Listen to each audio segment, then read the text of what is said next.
Welcome back to JB all subject. இன்றைக்கி நம்ம இந்த வீடியோவில் என்ன பார்க்க போகிறோன்னா ஒரு ஹாஃபலி சயின்ஸ் கொஸ்டின் பேப்பர் தான் பார்க்க போகிறோம்.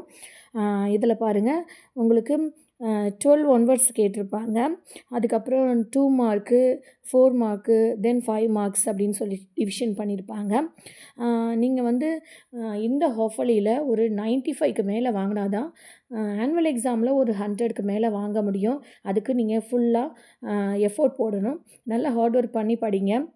அப்போ தான் நீங்கள் ஓவரால் 500 அவுட் ஆஃப் 500 வாங்க முடியும். இங்கே பாருங்கள், 12 ஒன்வர்ட்ஸ் முடிஞ்சதுக்கப்புறம் 2 மார்க்கு வந்து 2 மார்க் அட்டன் பண்ண வேண்டியது இருக்குது.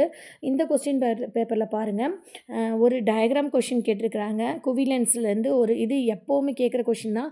அதனால் கண்டிப்பாக ஒரு பிம்பத்திற்கான கதிர் வரைபடம் வரைஞ்சி பார்த்துக்கோங்க. அடுத்து பாயில் விதி, அடுத்து செவியுணர் ஒளியின் அதிர்வெண் என்ன, எதிரொலிக்கு தேவையான குறைந்தபட்ச தொலைவு என்ன, அடுத்தது ஒரு கெமிஸ்ட்ரி கொஷின் பாருங்கள், எத்தனாயிக் அமிலத்திலேருந்து எத்தனாலிலிருந்து எவ்வாறு தயாரிக்கப்படுகிறது, எத்தனாயிக் அமிலம் அப்படின்னு கேட்டிருக்காங்க. அடுத்து பயாலஜி கொஷின் பாருங்கள், முயலுடைய பல் வாய்ப்பாடு, முயலின் டயஸ்டிமா எவ்வாறு உருவாகிறது, அப்புறம் ஒரு டயக்ராம் கொஷின் ஏபிசிடி என்ன அப்படின்னு சொல்லிட்டு பாகங்கள் குறிக்கிற கொஷின் கேட்டிருக்காங்க. ஸோ இந்த கொஷின்ஸ் எல்லாமே ரிப்பீட்டட் கொஷின்ஸ் தான் கேட்டிருக்காங்க. எல்லாமே ரிப்பீட்டட் தான். ஆனால் இதெல்லாமே நீங்கள் தரவாக வச்சுக்கிட்டு உங்கள் ஃபிங்கர் டிப்பில் வச்சா தான் நீங்கள் எக்ஸாம் எழுத முடியும்.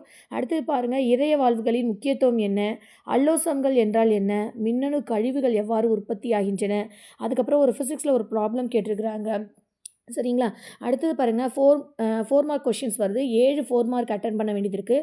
ராக்கெட் ஏவுதலை விளக்குக, நல்லியல்பு வாயு சமன்பாட்டினை தருவி, அடுத்து டாப்ளர் விளைவு நடைபெற முடியாத 2 சூழல்கள், அடுத்து இசையரங்கங்களின் மேற்கூரை வளைவாக இருப்பது ஏன், அடுத்தது உலோக அரிமானத்தை தடுக்கும் வழிமுறைகள் என்ன, அடுத்து இரும்பு துருப்பிடித்தலுக்கான 2 காரணம், அப்புறம் ஒரு டிஃப்ரென்ஸ் கேட்டிருக்காங்க பாருங்கள் பயாலஜியில், காற்றில்லா சுவாசம் வேறுபடுத்துக, அடுத்து சுவாச ஈவு என்றால் என்ன, அடுத்தது பாருங்கள், ஒரு மூளையுடைய அமைப்பும் பணிகள் கேட்டிருக்கிறாங்க. அதாவது இது வந்து ரிப்பீட்டட் ஆகாத கொஷின், ஆனால் நீங்கள் கண்டிப்பாக படித்து வச்சுக்கோங்க. மூளையுடைய அமைப்பு, அதோடைய பணிகள், அதோடைய பார்ட்ஸ்லாம் குறித்து வச்சுக்கணும். அடுத்தது பாருங்கள், போல்டிங் என்றால் என்ன, அது எப்படி செயற்கையாக ஊக்குவிக்கலாம், அடுத்து தைராய்டு ஹார்மோன் ஏன் ஆளுமை ஹார்மோன் என்று அழைக்கப்படுகிறது, வட்டார என தாவரவியல். இந்த கொஷின்ஸ் எல்லாமே ரொம்ப இம்பார்ட்டன்ட் கொஷின்ஸு. ஒரு கெமிஸ்ட்ரியிலேருந்து ஒரு ப்ராப்ளம் கேட்டிருக்கிறாங்க பாருங்கள், இம்பார்ட்டண்ட்டாக அதை படிங்க. அடுத்தது வந்து நீங்கள் டைரெக்டாகவே 7 மார்க் கொஷின்ஸ் போயிடுறீங்க. 7 மார்க் கொஷின்ஸ்லேயும் ரொம்ப இம்பார்ட்டண்ட்டாக இருக்க கொஷின்ஸ் தான் கேட்டிருக்கிறாங்க.